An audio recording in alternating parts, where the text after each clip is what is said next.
teman-teman semua, katong akan ada dalam renungan singkat. Jadi katong punya renungan singkat ini dari pembacaan yang katong baca di Ibrani 8 ayat 1 sampai 6 ini, dia ada 3 buah pokok pikiran.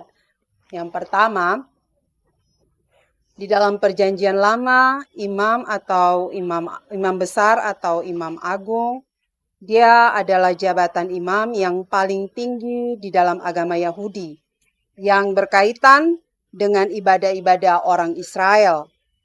Imam besar Israel dipercaya sebagai wakil umat Israel di hadapan Allah, serta berperan sebagai pengantara yang kudus antara umat dengan Allah. Tugas utama dari imam besar adalah mempersembahkan ritual kurban tahunan di Bait Suci di kota Yerusalem. Dan tugas utama tersebut membuat hanya imam besar saja yang boleh masuk ke dalam ruang Maha Kudus di dalam Bait Suci, tempat kehadiran Allah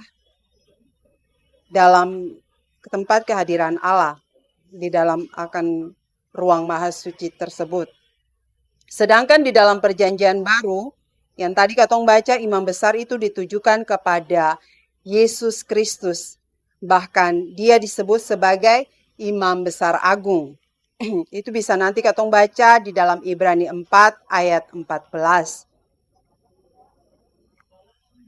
Boleh kita buka kalau Ibrani 4 ayat 14, firman Tuhan bilang, karena kita sekarang mempunyai imam besar agung yang telah melintasi langit, yaitu Yesus anak Allah. Baiklah kita berpegang pada pengakuan iman kita. Sedangkan dia punya pokok pikiran yang kedua dalam melaksanakan tugas, dia menceritakan tentang tugas-tugas imam. Dalam melaksanakan tugas sebagai imam besar Israel dan Yesus Kristus, yaitu sama-sama mempersembahkan sesuatu kepada Allah. Namun ada perbedaan yang sangat menonjol antara imam besar Israel dengan Tuhan Yesus Kristus. Hal ini dijelaskan oleh penulis kitab Ibrani dalam bacaan tadi, di mana imam besar Israel itu membawa korban persembahan kepada Allah, sedangkan Yesus Kristus mengorbankan dirinya sendiri bagi keselamatan semua orang. Imam besar Israel memiliki masa jabatan yang bersifat sementara, sedangkan Tuhan Yesus Kristus kekal untuk selama-lamanya. Dan Yesus Kristus memiliki kedudukan yang paling tinggi di bumi dan di surga. Sedangkan imam besar Israel hanya bertugas di kemah suci, atau dia bertugas cuma memegang dia punya jabatan cuma hanya di bumi saja. Nah, perbedaan-perbedaan ini menunjukkan bahwa Allah telah menugaskan Yesus Kristus sebagai imam.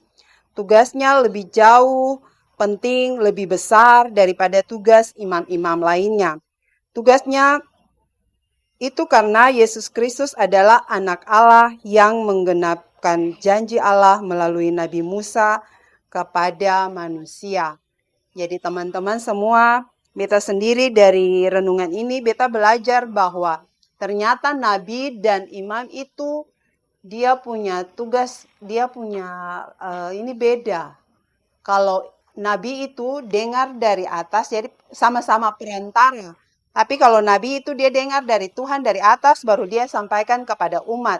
Sementara kalau imam itu, dia yang menyampaikan segala sesuatu, entah itu korban, entah itu permohonan bagi umat untuk kepada yang di atas di surga, kepada Bapa. Jadi selaku imam itu, katong masing-masing mempunyai tanggung jawab.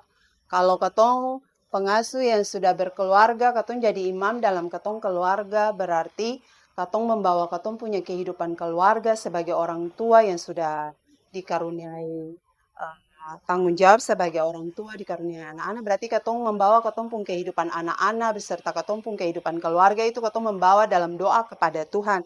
Nah, kalau katong pengasuh, katong sebagai imam, katong punya anak-anak ini bagaimana katong berdiri dan katong bersaksi bagi anak-anak ini sesuai dengan katong punya tema mingguan, bersaksilah tentang Kristus. Jadi pesan teks bagi katong pengasuh saat ini yaitu Yesus Kristus adalah imam besar bagi katong semua. Dia mempersembahkan dirinya di kayu salib supaya katong selamat dan memperoleh hidup yang berdamai sejahtera. Karena itu, katong harus bersaksi tentang Tuhan Yesus melalui hidup yang memuliakannya. Kita pun harus mau terlibat dalam pelayanan kepadanya. Yesus Kristus mesti menjadi pusat dari hidup dan pemberitaan kita.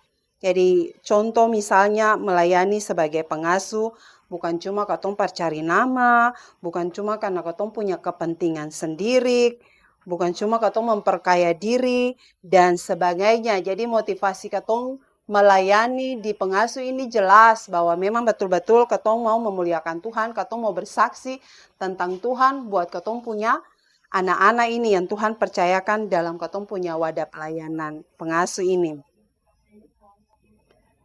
Jadi marilah katong saling menghargai, katong saling mengasihi dan saling membantu seorang terhadap yang lainnya sehingga katong punya pelayanan ini tetap diberkati dan tetap memuliakan Tuhan. Terima kasih dan semoga Tuhan Yesus tetap memberkati katong, memampukan katong untuk melakukan katong punya tugas dan tanggung jawab sebagai pengasuh. Amin.